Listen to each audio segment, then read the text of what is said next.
निवडणूक आहे. भारतीय जनता पक्षाच्या संदर्भात महाविकास आघाडीची एक भूमिका आहे.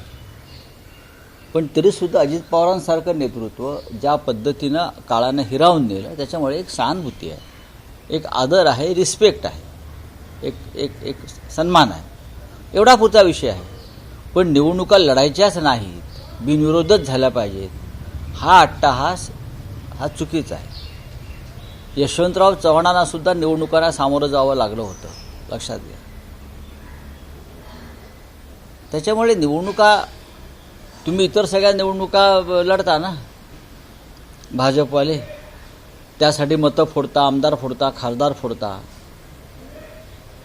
एक मोठा वर्ग असतो निवडणूक काळामध्ये मतदारांचा, ज्याला सरकारला मतदान करायचं नसतं. त्यांनी काय करायचं? जे सरकारविरोधी आहे, शेतकरी, कष्टकरी, जो चिडलेला आहे, संतप्त आहे, त्यांच्यावरती बिनविरोध निवडणुका, त्यांच्यावरती अन्याय आहे. त्यांना त्यांचं मत व्यक्त करण्यापासून रोखणं आहे.